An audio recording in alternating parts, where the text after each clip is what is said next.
So in today's video, we're going to take a look at what's going to happen if Japan tries to form an empire in 2024. And they're going to be invading some of these East Asian countries in order to form the empire. Yeah, let's get right into the video. But before any source of invasion, let me tell you that Japan is economically strong, but their military is not as strong as some of these East Asian countries like South Korea and China. So let's just say that for the past 4 years, they had been building their military, but mostly they were focusing on their navy because most of their battles are going to take place in the sea. So yeah, now let's get into the wars. Now the first country which they're going to be invading is, well, that's Taiwan. And I know that they're allies and everything, but just for the sake of this video, we're going to say that Japan invades Taiwan. But we can see that the Japanese navy has arrived on the island of Taiwan. And on the first push, they took Taipei, which is the capital city of Taiwan. And they slowly take all of Taiwan. And now Taiwan is under the Japanese control once again.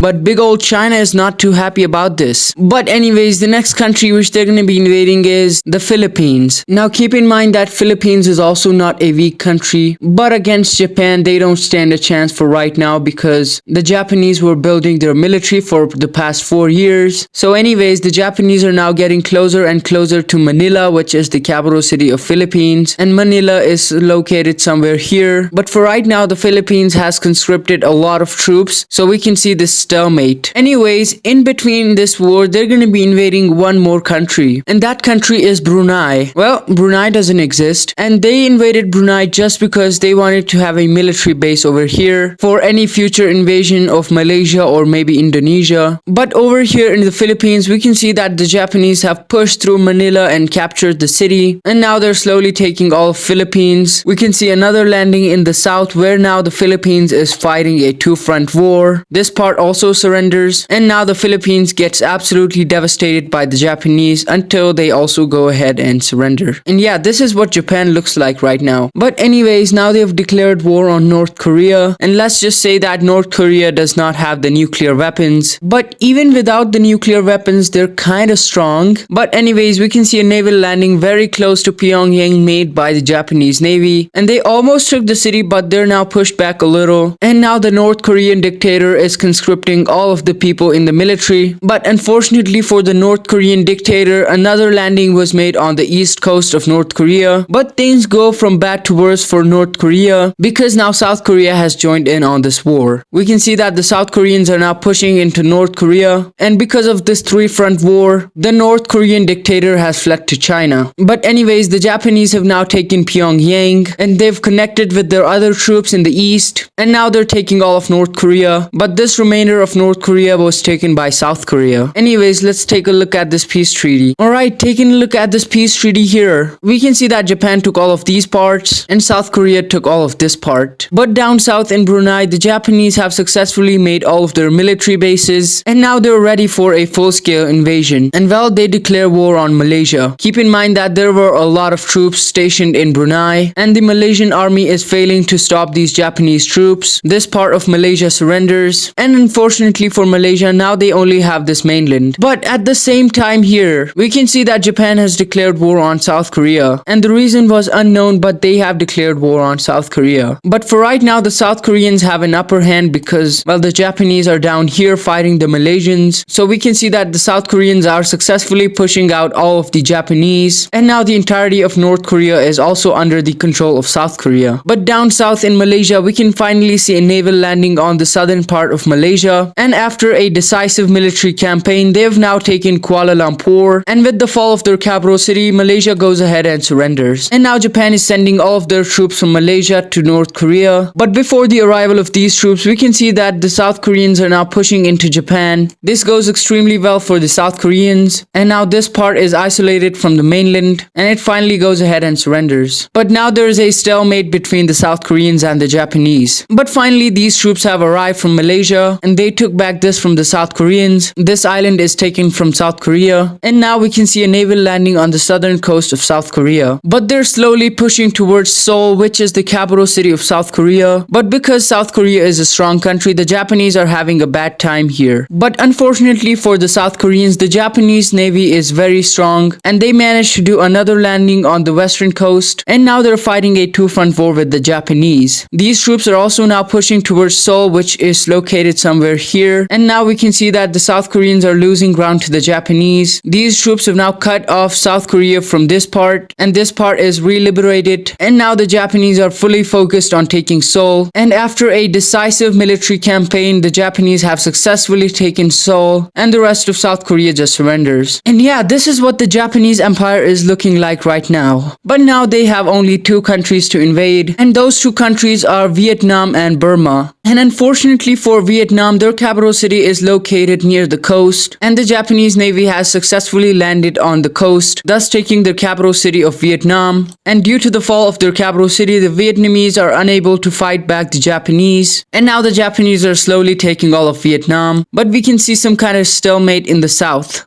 And the same problem is with Myanmar. Their capital city is also located near the coast, and the Japanese take advantage of that, thus taking their capital city Rangoon. This part, after getting cut off, surrenders. And we can see that the Japanese are doing very well in Burma. This stalemate is eventually broken by the Japanese army, and the rest of Vietnam surrenders. And the same goes for Myanmar. And after a large-scale invasion of Burma, they finally go ahead and surrender. And yeah, this is the final look of the Japanese Empire of 2024. This has taken them more than 60 or 70 years, so it wasn't an easy job. But anyways, now they have control over all these places. And yeah, that's gonna be it for today's video. If you enjoyed this video, make sure to subscribe, leave a comment, and tell me what you guys want to see in the future. And thank you for watching.